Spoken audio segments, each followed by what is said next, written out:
So my to question the is, first ward and want to vote in the 50th ward.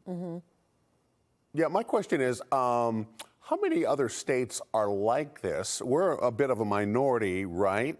And why do we do it this way? Because I've heard some people go, I don't want to vote in the Yes, that's a good primary point. because I have to declare, Party. it kind of takes away that anonymity, that freedom to vote how without other folks knowing. Yeah, and I'm so glad Mark brought this up, Max, because for some people they're not Republicans or they're not Democrats. They consider themselves independents. That's right. It's a very good point. It's the way that Illinois is currently set up. We're similar to some other Midwestern states that way. That's why a lot of people tend to wait for the general election. That's where they can choose between those candidates that will officially be put into office.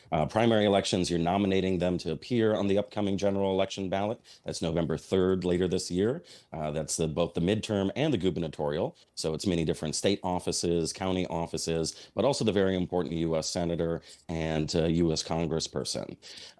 So I do want to say, though, that primary elections, because there are a little bit less of a turnout and because there's a lot of people competing to be on that November 3rd ballot, and we do have a lot of open seats right now, your vote can go even farther. So even though that you might not have a comfortability of choosing a political party, you have that option to pick your favorite and best candidate to appear then on that ballot later. And you've got quite a bit of a say right now. General elections, especially midterm elections, we're seeing closer to 50%, 45% of turnout, more people coming out. The November election, too, we've got the Chicago Elected Board. They'll be starting to gather their petitions to appear on that ballot later. But this is a very competitive primary coming up, and we do urge people to get involved, get comfortable with the different candidates that are on the ballot, pick that ballot, vote. Yeah, you bring up a good point. This is definitely your chance to make a difference. Can you still apply online to vote? What are the deadlines people need to know about right now? Thank you. That's giving me my talking points on registration heading into Election Day. Today, Sunday, March 1st, it's actually the last day for online registration. So if you still haven't registered or you want your name or address, you still have today to do that online. That's at the Illinois State Board of Elections website. Otherwise, you can use what's called same-day registration. In the state of Illinois, it's really never been easier to vote because we don't have a strict deadline for voter registration. As long as you've got 2 pieces of ID, usually a photo ID and something with your current address on them, you can show up to any early voting site or your precinct polling place on Election Day and still get registered. This is a very important safety net for people who might have missed that deadline, but also may have moved and hadn't necessarily updated their address before this upcoming election. So you have until and on Election Day to still get registered. Well, if you're planning on getting registered online, make sure you get that done today.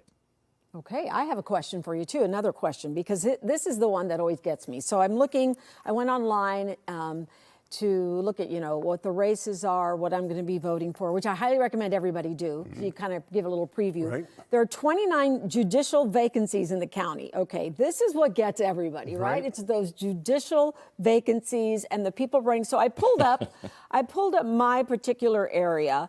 And I have got a lot of people that I'm looking at that I have no idea who they are. And I'm not quite sure how to go about the best way to picking out who is going to be my candidate. What suggestions do you have for people who always complain about those judicial races, right? I find that that's always the trickiest one for myself, too, that you have to put a little bit of elbow grease into doing that research. Thankfully, there's a lot of nonpartisan guides out there. So if you take a look at Injustice Watch, you take a look at Vote 411, that's doing a judicial guide in conjunction with the League of Women Voters, the Chicago Bar Association. There are many different nonpartisan organizations that are looking at judicial records out there and providing that information for you. So any of those options, there's some additional ones too. We have a flyer. So if you go to our Chicago elections social media pages about how to research political candidates, it's up on our website too. We want to give you a little bit of help on which ways and avenues that you can take a look, because we know there's less endorsements in newspapers. There's only so many different town halls or maybe candidate forums that you can get to. And a lot of those judicial candidates aren't appearing in the same way as, say, a candidate for Senate or for Congressperson. So some of those resources that I just mentioned are very helpful for voters. So Vote 411, Injustice Watch, and the Chicago Association are great places to get started to take a look at many of those judges' records and people who are running to be new judges. Well, this is going to be a good primary. We have had a series of debates. I know you know about that, Max, where we've had people coming in, running for the various races, and ooh, boy, it got hot and heated. Did you see? I did. I was watching. Yes, I knew so you would this be. is helpful for me too to help me decide who I want to vote for. Yeah, absolutely. Yeah, we had all of the candidates on. It was really interesting to see. A great way to let our viewers know too, who they should be voting for is in regards to how they feel about things. Final words, Max. Anything you want people to know about primaries? So again, early voting in all 50 wards opens tomorrow. All of those early voting sites are also going to be open on election day. So another safety net for voters.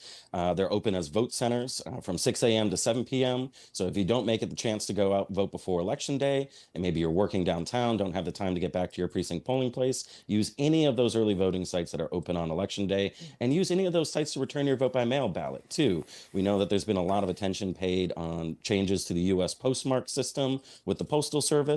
If you're getting the week before Election Day, March 10th, is when we're recommending you get that in the mail. But even better, if you can use one of our secure drop boxes, we're assuring that you're getting that back to the board that same day. And you can have a friend or a family member take that ballot back to that drop box for you too.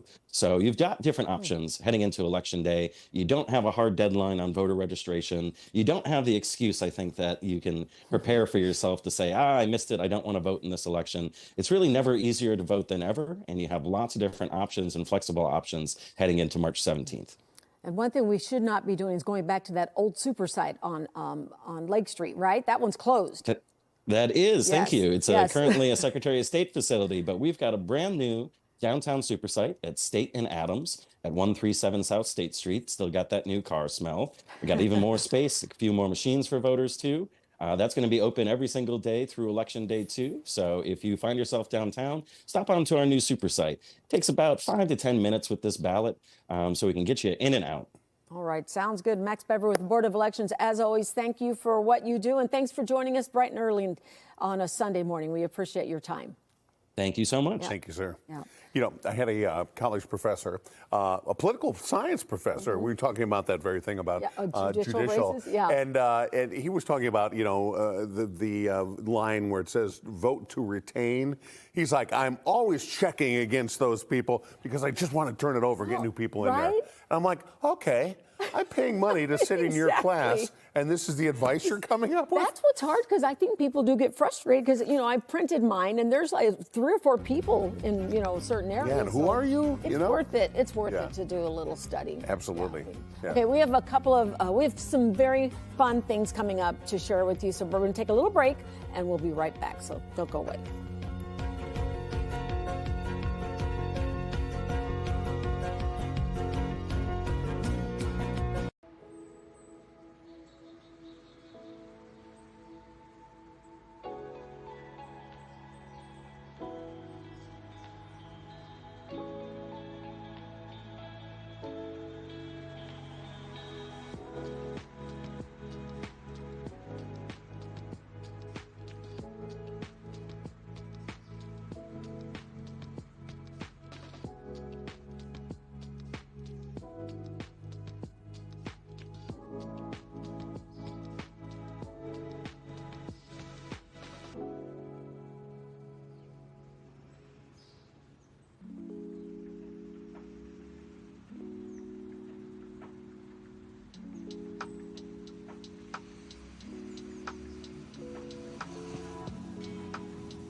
Okay, welcome back, everybody. We are standing by to be talking to somebody very soon about private jets. So I have a curious question for you. Have you ever flown on a private jet? Yes. Why is it kind of a... Well, because it was a King Air, which is a turbojet, so it had propellers, and we went down to Hurricane Opal. So we, a crew flew down to the Gulf Coast to cover the hurricane. So that was very convenient. We flew out of, I want to say Lake in the Hills Airport, and we flew right into, wasn't Pensacola, but it was right down there. Cool. How many people did that I seat? think there were about 7 of us on board. So you said it's a King Air? A King Air, yeah. I don't know what that is. It's a fancy pants plane that you and I would both like to have. Oh, okay, yay. Yeah, because there's a King Air and there's a Queen Air. And maybe there's a Prince Air, I don't know. I have never flown in a private jet, but this is crazy. I can't believe that. I have never, and I want Lifestyles of the rich and to. famous. I Come want on. to. But the only private thing I've ever done is when I was a kid, and I grew up at, my dad was in the military. He was an Army guy. And I grew up in Fort Sill, Oklahoma, or Lawton, America, as I like to call it. And every year, one of our favorite things to do was Armed Forces Day celebrations. Do you remember those? I remember hearing about it. I never had the opportunity to go. So all the military bases would bring out all their might, okay? All their and hardware. you come, I mean... What did you call it? All their might? All their might, their military might. I like that. Yes, All their might. We're bringing our might out. Yes, they're bringing out all their might. And I remember going up in, I don't know what it's called, you can maybe tell me, but it was the big old green airplane that we all loaded up in the back and sat inside because that's what they would use if they were flying these troops. Really? And we went up in those things. They take you for a little ride, huh? But that was back in the day. I don't think they do that anymore. Yeah, maybe not so much. Maybe those planes are busy these days too. Huh? Yeah. But I just remember Armed Forces Day being such a big deal. And my first job in television was in my hometown of Fort Sill, Oklahoma. And we used to always cover Armed Forces Day. That was a big deal. And when I moved out of Oklahoma, and I think my second job in TV was Amarillo, Texas, and then I was in Denver. And I was so perplexed, like, why do people not cover Armed Forces Day? Is that the only place that does? No. But it's a different time. Armed Forces Day, is that mostly for the military families or was it open to the public too? It was both, I'm trying to remember, I think it was open to everybody now that I think about it. We obviously lived on the base. But a lot of military families were there. Mostly because, that's how you ended up there. Why else would you end up in Fort Sill, Oklahoma, probably? Sorry about that. But I love that the military takes care of their own and they kind of, put out that very open invite to go, hey, this is what we do, this is our mission, and this is the gear that we have. But it was very exciting as I look back and I think there's no way. Can you imagine what that would cost nowadays to do that? Yeah, We'd very show expensive. up to the hangar at the post and they had the howitzers lined up, they had the planes lined up, they had the helicopters. It was crazy. Did they ever rip off a few artillery shells? Yes, as a matter of fact, I think I actually shot a law rifle with the assistance. You told me that before. That blows me away. I know. That's what I'm telling you. They're not doing that anymore. I'd pay $500 to shoot a round out of a law. And the law is a light anti-tank weapon. An anti-tank weapon. Can you imagine our young little petite Sylvia, with an anti-tank weapon? That's the first time I ever, and the last. First time, that is Isn't that crazy? Spectacular. Yeah. Anyway, it was fun growing up in the military family. Okay. So what got us started on this conversation is flying. JetLinks, right? So JetLinks is a private air courier that's actually right here in Chicago. And we are joined by one of their people. Paul, I didn't get your last name. Paul, tell us what your last name is. Hi there, it's Chloe. Chloe? Well, thank you so much. Thank you for being here this morning with us. We're excited to pleasure. have you because I was worried about Sylvia with the howitzer. Seriously. I would much rather fly one of your private jets. When we first heard about this, we were talking about, how many people ever get the opportunity and the experience to fly in a private jet? And apparently, this is becoming more common than we think. Explain, first of all, how that's even possible, and tell us a little bit about you guys. Yeah, so JetLinks is a company that was founded in 1999. So we've been doing this for over 26 years now and manage about 100 aircraft. There's two parts to our business. One is an aircraft management arm where we manage aircraft on behalf of aircraft owners.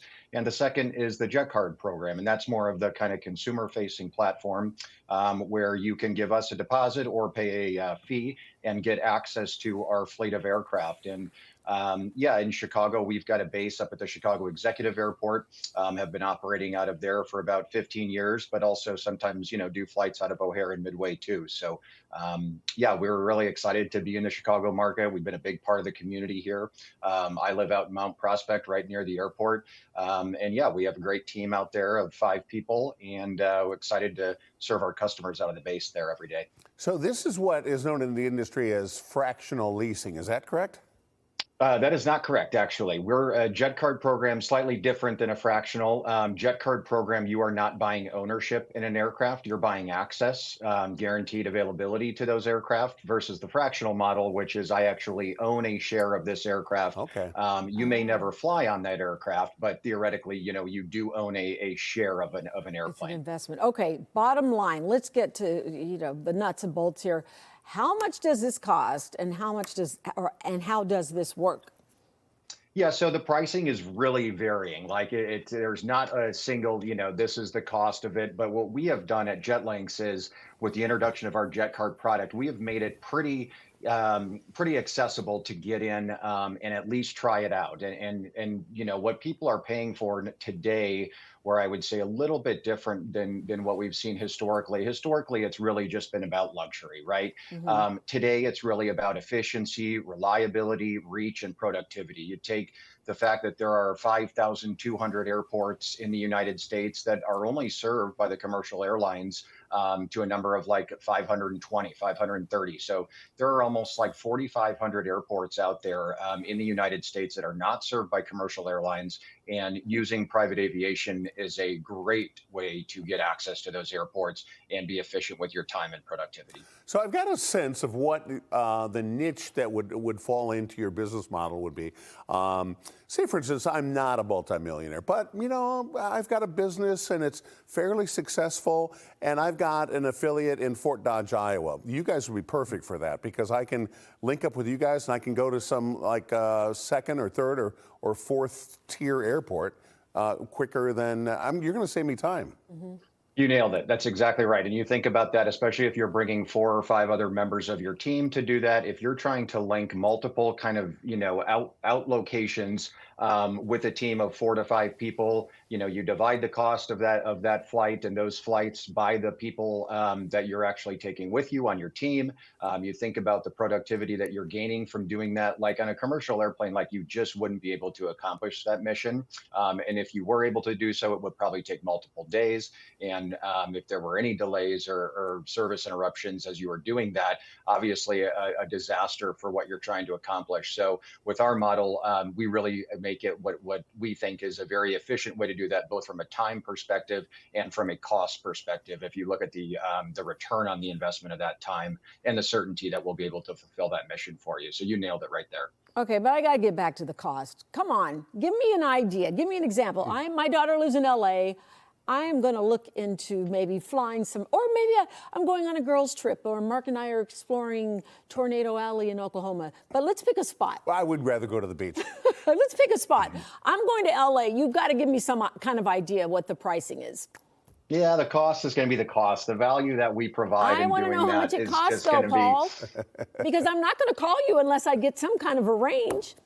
Well, I would like to have that conversation with you. That's something I'd like to do one-on-one, and we could work out exactly what that might look like, exactly what kind of frame you need, whether it's a light, a mid-size, a super mid. We could seat between, 8 and even 16 passengers. So on a per person basis, I would feel really comfortable that I could get you a cost that would be well below the value and the service that we provide and the experience that you're going to get. Okay, I want an 8-person flight that is light. I want an 8-person flight that is light. Okay? Mm-hmm. Okay, so what would that be if I'm flying to LA? Well, you probably couldn't get on a light jet out to LA, so we couldn't do that one. Okay. You probably have to have a fuel stop there. You wouldn't love that, but okay, yeah, like on a larger plane, we could certainly do that without doing a fuel stop.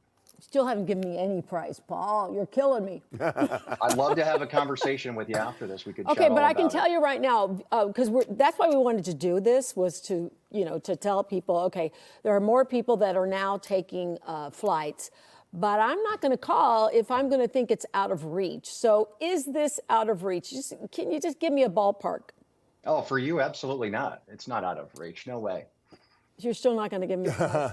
So what I sense is that it's kind of comparable. If I've got 4 or 5 people and we're flying to some out of the way place, it's going to be a little bit more than maybe taking commercial plus the ground transport. You're not going to be totally out of the box when it comes to flying somewhere, correct? That's exactly right. But if you think about what the value of an executive's time is on a per hour basis, right? You take their salary, you divide it by they work 2,080 hours in a year, which if you took 52 weeks times 40 hours, that's what you would get. Okay, now I've got a ballpark rate of what my CEO costs per hour. And you compare that to if that person is sitting in an airport, right, waiting on a commercial flight, if their flight is delayed 4 hours. Right? What's the value of that sales pitch going to be? If my team and I can go to Fort Dodge, Iowa and close that deal, what's the incremental revenue and profit that my business is going to generate from that? Okay, compare that to the value of the lost time that you could have in commercial aviation, the amount of time that you're sitting there, waiting to board the plane. Once you board the plane, we've all taxied at O'Hare probably in the last 6 months, and we know how fun that is. Okay, now I'm sitting in the penalty box waiting for a gate.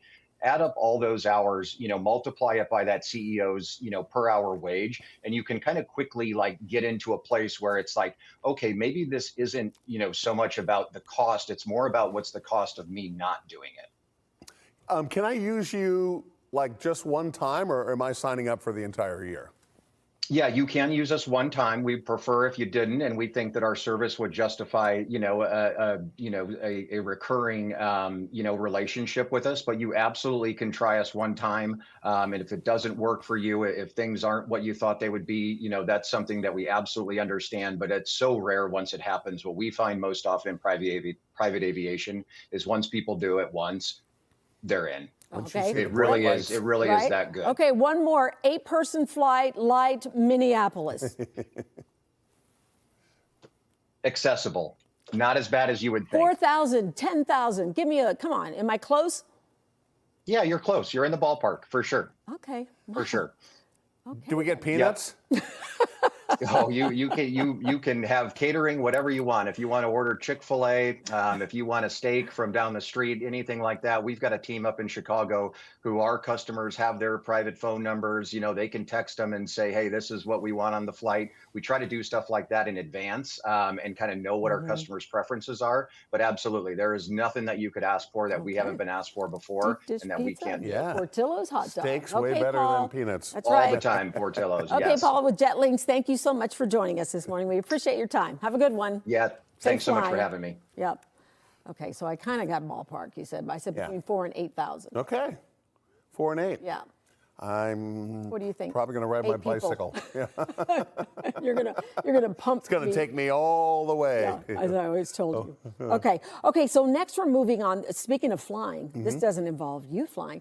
This involves flying that's going to make you a happy person because Amazon's going to be flying their drones to make deliveries. How cool is this? We've heard it coming. I Right? didn't know it was really here now. Yes, so apparently it is really here now. And Josh Brundage with Amazon is joining us now to tell us all about this. And Josh, I understand you're giving some people a preview. What's going on with this right now? Yeah, so tomorrow afternoon at the Tinsley Park Convention Center, we'll be there. Really just a great opportunity for the community to come out. We actually will have a static drone, so won't be flying, but it'll be in the room with us so people can get a feel for how large they are. It's usually kind of one of the bigger surprises. And just meet the team. So my operations team will be there, including myself, to answer any questions about how it works day to day for customers. We'll have some subject matter experts on airspace and community engagement and things like that. So if anybody has any really specific questions, we'll have the right team to answer it. We have some food and refreshments, and it's a kind of an open house format. So whenever you want to drop in and say hello and ask questions, it's a really good event. We do them whenever we start up in new markets, and it's a really well-received event every time we do it. That's cool. You said people are going to be surprised by how large they are. We're not talking about a little DJI drone. We're talking about something pretty sizable, right? Yeah, so the drone itself, with the battery and package, weighs about 80 pounds. It is large. You can't get your arms around it. When I go to places and they get mad I don't bring one, it's like, well, I probably couldn't fit it through the door. So it is a very substantial piece of equipment. It is not, what people first think of when they think of like a hobbyist drone. And that's really just because of the robustness of it, the safety of it. It's kind of different than what most people are expecting. Okay, so Amazon bringing these drones first to the south suburbs. So tell us, how do these drones work? How far can they travel, and what size packages are these drones able to deliver? Yeah, absolutely. So right now we operate in 7 markets across the country. Chicago will be additional to those. So Detroit, we have 3 sites across Texas, 1 in Kansas City, 1 in outside of Phoenix, and then 1 also outside of Tampa, Florida. So Chicago definitely represents just kind of the next chapter for us as we continue to expand. We are basically right now, if you live within 8 miles of the drone delivery center, you'll be eligible for drone delivery. The packages that you can get via drone, there is a 5-pound weight limit. And it's about the size of a large shoebox is the box that we use to deliver. So that is well over half, even more so than the total number of items that Amazon sells. So it's an incredibly large amount of inventory that's available to be delivered by drone. So if you live within that 8-mile radius, when you go to checkout, if your items are drone eligible, then you will see that option as your checkout. You select it. A picture of your house will come up, like a Google Earth kind of aerial image will come up with pre-designated marks where the drone would deliver the package. You select which one you want, and then look out your window, because within 2 hours, you should have your package in your yard. A lot of people really like the option that we can deliver to backyards. Just from a security, privacy standpoint, that's a really popular location when that's available for people's houses. And people love it. They can literally be leaving work and potentially have their order beat them home by the time they order it. So it's definitely a cool factor the first time people use it, but it also becomes part of people's routines when they can realize how fast they can get their orders from us. Pretty cool. So Yeah. that backyard delivery kind of prevents the whole porch piracy thing, right? And Exactly. So do you have, are there only designated spots that the drones can land? So maybe if I'm in an area where there's a lot of homes, maybe it can only land a few feet in a certain area, or can it land in my front porch? How does that work? So it doesn't land.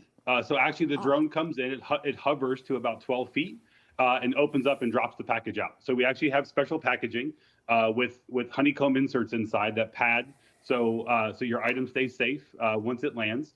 So yeah, so smaller properties, they may only have 1 or 2 delivery options to choose from for locations, but larger parcels certainly have much more than that. The amount of trees, the amount of different structures you may have on your property kind of leads into how many options you may have. As we ramp up within the community, we will also start to onboard multifamily home units, so apartment complexes, things like that. And there will be also a couple designated spots around the complex where people can go to retrieve their package when the drone delivers it. So those options do become available to people that may not be in, just a normal conventional single family home. So we want to be able to make sure this experience is open to as much of the public as possible. So that's also an option. How long can your drone stay in the air? Well, with the 8-mile radius, we fly, we deliver the package, and we come back. We actually recharge the battery every single flight, but our batteries come back with substantial amount of charge. We just want to make sure everyone goes out full. But yeah, the average flight times, the drone does cruise at 70 miles an hour when it's in its horizontal flight heading to the delivery station. So most total flights are less than 15 to 20 minutes all in. Wow. Okay, Josh, when this was first being created, I'm curious to the early stages, how far in advance you were. I'm listening to you tell me about all of this, and it's fascinating to think, Right. we think about the Jetsons. This was stuff that we used to see, but it's now come to reality. How has it been for you to see how this has progressed? I mean, it's crazy, isn't it? It's been pretty amazing. Even, within the last year, we went from really only having one operational site to now 7, and now we continue to scale in this year. I think one of the coolest moments was the location that we have in Phoenix actually has grocery items attached to it. And so not too long after we launched, we actually were able to deliver ice cream via drone in Phoenix in the summer, which I thought was a pretty remarkable feat. Wait, ice cream in a drone in Phoenix in the summer. Wow. Can I get a beer? I What's want that? a cold beer. Cold beer. Well, we're working on that one. I personally, that'd be a great one too, but we're not there yet on that one. I'm sure the man has rules. The man has his rules. Josh, thank you so much. Fascinating to learn about all of this. And again, South Suburban residents can come out tomorrow to see how this works, right? Absolutely. Love to have everybody come out. Just again, drop in if you're available, have some food, meet the team, and we'd love to see everybody out there. Very nice. Okay, Matson, Markham is going to be the first. That's tomorrow from 12 to 1 at 18451 Convention Center Drive in North Tinley Park. Thank you so much. Thank you guys for having me. Have a good day. Great to have you. Yeah, you too. These drones are getting so crazy. Have you seen the personal drones where you can get on board and fly around? No. They are developing them. I don't believe they're legal here in the United States, but there are probably a few countries around the world where we could do that. Well, it's a matter of time, just like this, right? Just like the Jetsons. Yeah, exactly. We'll be right back.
It's that time of year, Mark. You know what that is?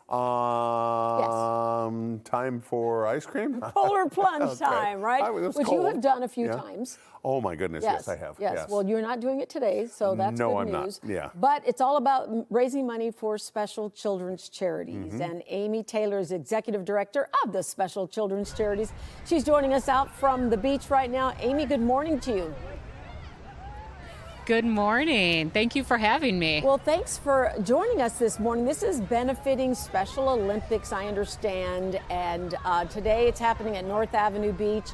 Tell us about the plan. How many people do you have out there, and how much money do you hope to raise? Yeah, we have about 4,300 plungers right now, and it's pretty wild. And as of this morning, we raised about 1.5 million, and we're hoping to get to 2 million. That's not bad. That's not bad. Yeah, that's great. No, not bad at all. And you guys have been doing this for quite a while too, haven't you? Yes, this is our 26th year of doing it. It's really awesome. The energy is quite electric here today. Okay, well, you've been doing this for a while yourself. How do you compare today's temperatures and the wind with some of the years past? How bad is today, or how good compared to years past? Yeah, I think it's definitely a little bit more breezy than it was last year, but I think this is what folks come out for and feel like they really earn their stripes when they're plunging in weather like this. And it's just, the sun is out, so it's been fantastic. Now, there is a sense of pride when you accomplish that, isn't there, Mark? Yes, there is. Let's go with pride. Yeah. What do you want to say to people who've never done it and maybe are a little fearful about it? How do you describe what this is like? Yeah, I would say the impact is about 10 seconds, and then the real impact lasts the rest of the year for all the participants. We're able to, all the funds that are raised here today go back into the city, and they stay in Chicago, and they fund inclusive recreation and life enrichment programs for folks with intellectual and developmental disabilities. So it's really just a small hit for a really, really big impact. And this all started, Special Olympics started right here in Chicago, am I correct? It did. We partner with Special Olympics. We're Special Children's Charities. We're the host of the benefit today, and we partner with Special Olympics, and we've been around since 1969. So you've been around for a long time, and over the years, have you seen family members bringing children who then become adults who bring their own children? Yes, it's very generational. We have over 230 teams that come out today, and they just come back year after year. I've talked with a lot of the families and participants, and they kind of view this as a holiday for them, and it's just a way to celebrate some of the children that are in the programs, their children that experience our programs every day, and it's just really a remarkable day for everyone. You know, I've got a feeling, people come up and visit us from Texas or Georgia or Alabama, and they turn on the news this morning and go, y'all are nuts. Yeah, y'all are nuts. And we're watching some of these fun, nutty people behind you running into the water. What a great event. Really a lot of camaraderie that goes with this, and definitely a badge of pride to say that you have actually done this. Amy Taylor, Executive Director of Special Children's Charities, thank you so much for joining us. Good luck today. Thank you. Stay warm. Thanks. Yeah. How many times have you done it? I think a couple few. A couple of few, yeah. And that was all for a good cause. You know, one year, we were up at Northwestern University, and it was one of those years where the waves had crashed into the shore so much that there was actually about 8 or 10 feet of icy frozen froth. So there was no clear access to get to the lake. So they had to bring a backhoe in and smashed into that wall, which went out a couple hundred feet, and they had to dig like this, icy pool. So we were surrounded by this kind of glacier of Lake Michigan and the beach, and it was like, what are we doing? Well, I know that we have this man who we've interviewed before that jumps in the water in the wintertime all the time, every morning. We talked to him a few weeks ago. Yes, and it's supposed to be good for you, right? It's funny because cold plunging, I don't remember that being a thing 15 or 20 years ago. It wasn't. Now you go to Costco. At least not in the United States. You're right. Maybe Finland or places like that. But you go to Costco or you go to Sam's Club, and now over there in the corner, they've got these cold plunge tubs for you to fill up and put ice in and jump in. And it's like, I'm looking for the hot tub, please. I know. They're doing that with skincare too. They're saying just, put your head in a bucket of ice water in there. What do you think? Sure.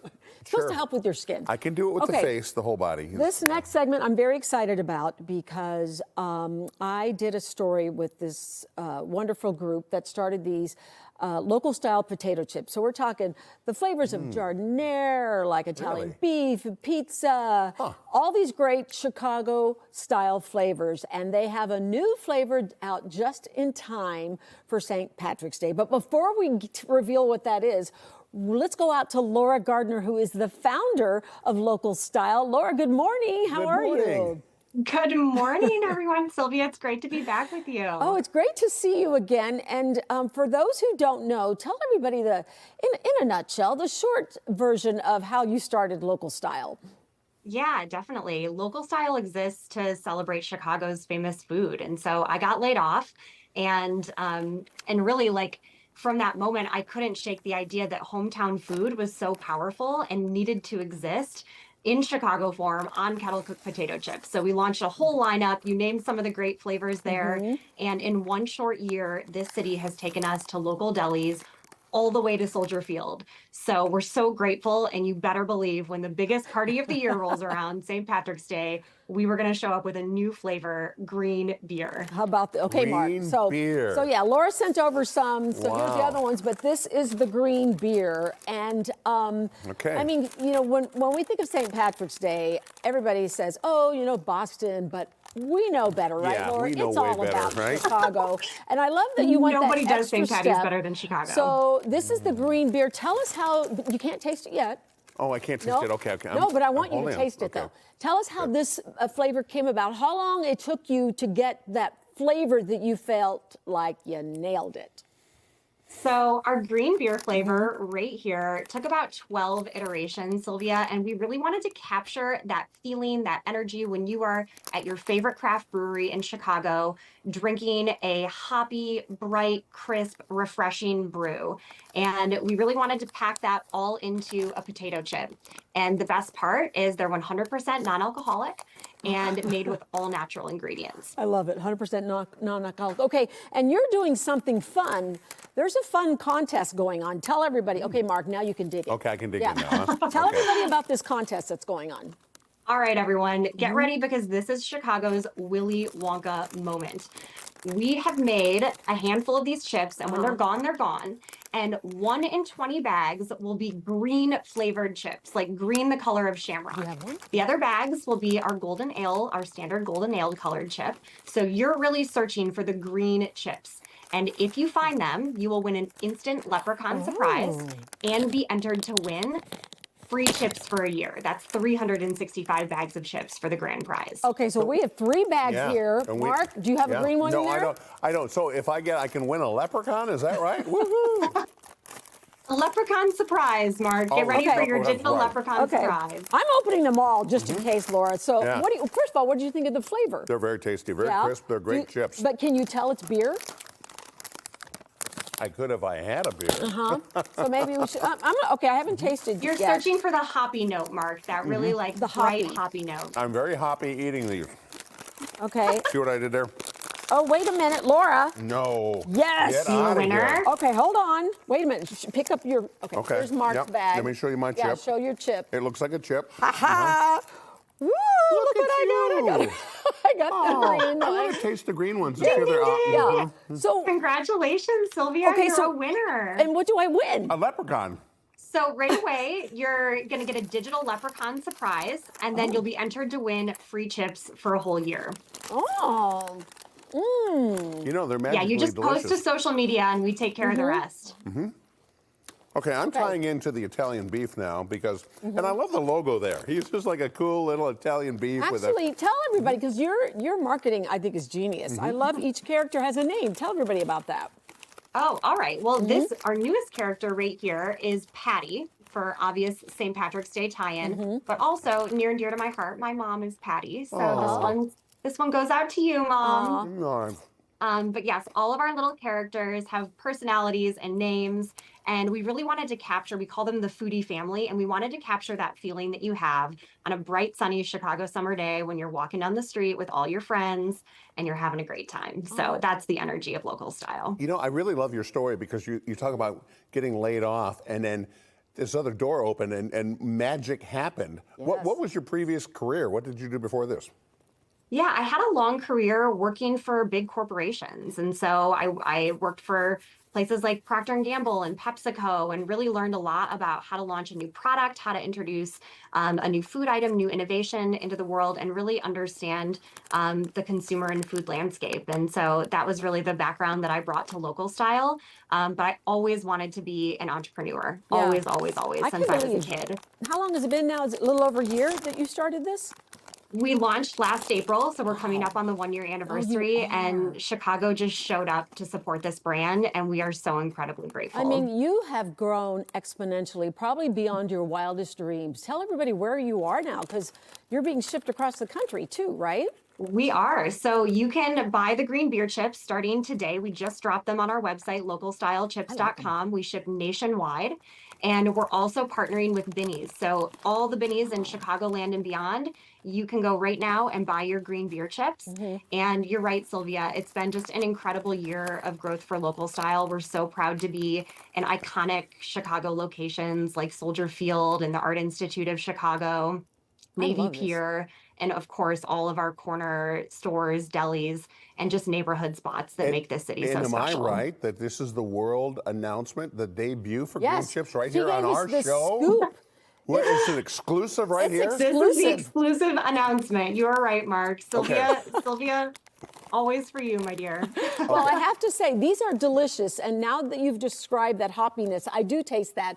Did you try the Jardiniere? Yeah, I made him these are try the delicious. Jardiniere because I think the Jardiniere is my favorite. Oh, it's my new Is that your favorite. favorite? Yeah. That one brings the heat, Mark. Get Yeah. ready. You know, it's not So bad good. heat, though. It's good heat. Yeah, and you know what, Laura? Coming up after you, we have a representative who is trying to get a bill passed that makes Italian beef the official sandwich of Chicago. So we're going to break out the Italian beef ones and let him know Right here. that you guys need to coordinate on this together. If we have a state bill that declares Italian beef the official sandwich of Chicago, I think Local Style needs to get involved.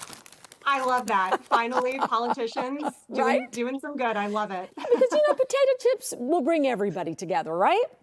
They sure do. They sure do, Sylvia. And that's what we love about Local Style. We are right here for your next world debut. We'll be here for you. Yeah, thank you for giving us the scoop. We're counting on you.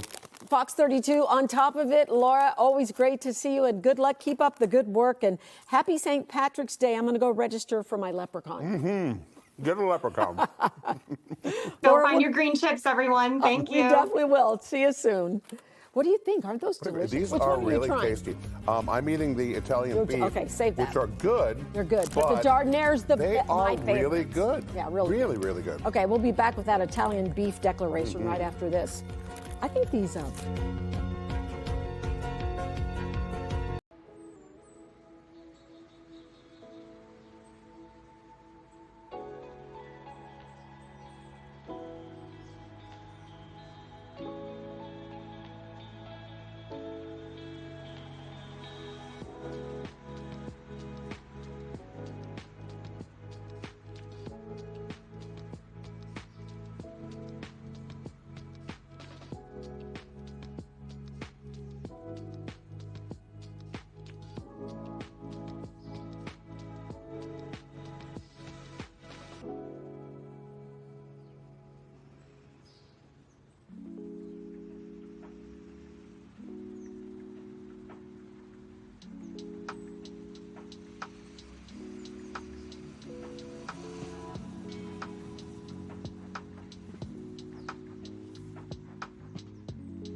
Okay, when you think of Chicago, you think hot dogs, you think deep dish pizza, and you think Italian beef, right? Those are the top three. There you go. So why not make it official, right? Well, that's exactly what's behind a bill sponsored by someone who's decided we need to officially name the Italian beef sandwich as the state sandwich, which I love. So joining us now to tell us about this move is Representative Rick Ryan. Thanks for joining us this morning.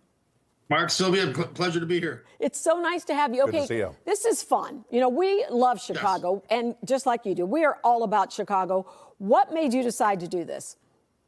Well, you know what? Down in Springfield, we have staffers that assist us in our legislative process. And they work tirelessly. They're underpaid, overworked. And once a year, they have a Christmas party. And my staffer, Mike Virgil, came to me and said, we came up with an idea to make the Italian beef the state sandwich. Would you take on that bill and try to get that passed? And I said, absolutely. My grandmother was born in Italy.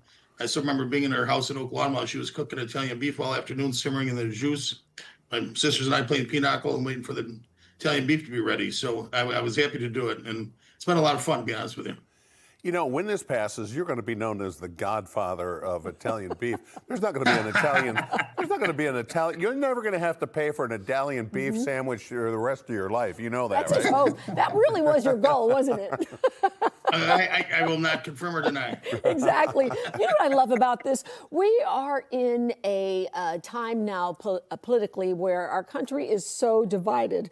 But I understand that this was kind of passed unanimously out of committee on a bipartisan level. See, we can all agree on Italian beef, right? It is. I mean, Republicans, Democrats, Independents, we're all into the Italian beef, and that's why it needs to become a state sandwich. So you said you had some people who came to you and said, what do you think if we sponsor this? Let's make this happen. Is this just kind of a way to kind of promote something that's really kind of significant to Italian beef? Because the history of Italian beef in Chicago is actually very interesting. Yes, yeah. I mean, it was a staple food. It was a cheap food to make. Italian Americans started making it back in the. There's some debate whether it was 1910s, 1920s, but it was just something. It was a cheap piece of meat that if you simmered for a long time, it got soft, it got tender, and then over the years, people tweaked it with the au jus and then the jardiniere, and it just become a staple of our state. You know, I've got legislators from downstate, from Rockford, from Central Illinois, and they all tell me about their favorite beef joint they have in their neighborhood. So it's it's not just Chicago. It's the whole state is taking on with the Italian beef. Okay, I'm going to give you a pop quiz. I just came up with this on my own. I bet I know what you're going to ask. State bird. I told there'd be no math. Do you know the state bird? I have this in my office. I'll give you a I don't hint. know the answer. I'll give you a hint. It's red. Pardon me? I don't know. What is it? Cardinal. Oh, the cardinal. Yeah. Okay. I was going to say, does it have something to do with Italian beef? No. I'm just, since you're now going to be the next icon here, Well, you he's got to gonna- know all the icons. Oh, he's going to, now he's going to So memorize this. I have this in my office. Oh, here we go. We have Yeah. Okay, so you can. Look at that. state seal. you got a the state tree is the bookmark. white oak. Yep. Okay, State flowers, the violet. Violet. there you go. Okay. State bird is the cardinal. State mineral. Sylvia. Oh, I don't know. Fluorite. Fluoride. Am I right? Yeah, and the state snack is popcorn. I didn't know that. That's a new okay, one. I that's think. the snack, Yeah. but it's Yeah. not a. Yeah. Okay, I have It's- another. it's not a I thought, sandwich. here's what I thought he was going to ask you, Representative. I thought he was going to ask you. How do you like your Italian beef? Do you like it dry? Do you like it dunked, or do you like it baptized? So I like mine with red sauce. Yeah. Oh. So But I do get, but when they don't have red sauce somewhere, I get mine just lightly dipped. I don't Slightly think I've different. ever had it with Mild red sauce. no, I don't think I've had it with red That sauce sounds either. really I did. good. I went to It is excellent. Yeah, I went to Bona Beef to do a story. Yeah. And I didn't realize that when they dunk, you can either dry Yeah, or dunk sure. on either side, right? And then the Yeah. baptize is all the way in. Oh, Yes. okay. Yeah. I think I like mine slightly dunked as I well. was going to say, I like mine splashed or showered. I want the fourth option. Although I'm down with the red sauce. That Yeah, sounds I'm really going to good. try that next. And try it, deal. Get back to me. Let me know if you like it. I'm sure I'm we going to be over will. your house Yeah. and get your grandma's Okay, recipe. but more importantly, when is this all going to be official? So I'm going to try to coordinate. We're going to get a food truck down in Springfield for the day we pass the bill. Chicago Fraternal Order of Police are going to supply the truck and the roast beef. And we're going to do a day. They're generally down there in May. So we're going to pick a date in May. Then we're also working with the TV show The Bear to maybe get one or two of their actors down there for the day of the in Congress who know how to get things done. And that's why I'm endorsing Daniel Biss for Congress. Just like Daniel Biss took on ICE in our streets. Get the hell out of this. He'll keep fighting for us in Congress. I'm Daniel Biss, and I approve this message.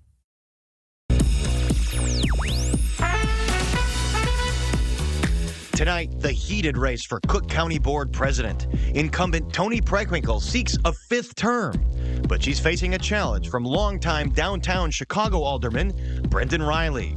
The issues are endless: immigration, crime, healthcare, taxes. The divisions are stark. The attack ads are flying. Tonight, they face off against each other. Our debate for Cook County Board President starts now. And good evening, everybody. Welcome to our Chicago Report debate series tonight. As we mentioned, the race for Cook County Board President. And first, a note on our format. We will conduct this as a panel discussion. I will moderate. No opening and closing statements. I will direct questions to our guests and give them the opportunity to follow up or rebut. I reserve the right to cut guests off if they are giving speeches or not answering questions. And without further ado, let's introduce the candidates. First, Toni Preckwinkle. She has served as Cook County Board President since 2010 and is chair of the Cook County Democratic Party. Prior to that, Ms. Preckwinkle served in Chicago City Council as alderperson for the city's 4th Ward. And Brendan Riley. Mr. Riley has served as 42nd Ward Alderman since 2007, and prior to that he served many years as a staffer in the Illinois General Assembly. Ms. Preckwinkle, Mr. Riley, thank you so much for being here. Let's have a great debate. First, before we get into some of the heated questions, a somber day, I would like to get both of your reflections on the death and the legacy of Reverend Jesse Jackson Jr., starting with you, Ms. Preckwinkle. You know, I just want to express my condolences to Jacqueline Jackson and their children and family and friends. And Reverend Jackson was an iconic figure here in Chicago, and not just in Chicago, nationally and internationally. He was an advocate not just for civil rights, but for human rights. And his death is a great loss to our city. And Mr. Riley, your thoughts and reflections today? Yeah, he was an absolute icon and a great leader who did a lot to move the needle on the civil rights movement. And his work with Rainbow Push was impactful, and it's going to be a great loss for the city. All right. And as we mentioned today, our condolences to the family of Reverend Jesse Jackson, his children, his widow, and everybody that loved him. Let's start with the issue of immigration, which has been such a hot topic in the last several months. Madam President, you've called for the Cook County State's Attorney, Eileen O'Neill Burke, to prosecute the killing of Silverio Villegas Gonzalez and perhaps the shooting of Marimar Martinez at the hands of immigration agents. She has said that her office is very limited in her ability to do that. Is she wrong? I think that everybody in this arena needs to do what they can to fight back against Donald Trump. And let's talk about what Donald Trump has done. You know, I'm a history teacher, and this is a really profoundly disturbing moment in our country's history. Donald Trump has declared war on blue states, blue counties, and blue cities. He was in office only a couple weeks before he sued the governor and the mayor and me around immigration enforcement, trying to intimidate us to work with ICE and the Border Patrol. And we refused. We stood up. We didn't cave in. We didn't negotiate with them. We fought them in court, and the case was thrown out in the fall. But then what you saw is Operation Midway Blitz. ICE and Border Patrol agents came into our communities and snatched people off the streets without due process. A young father was killed. A protester was shot 5 times.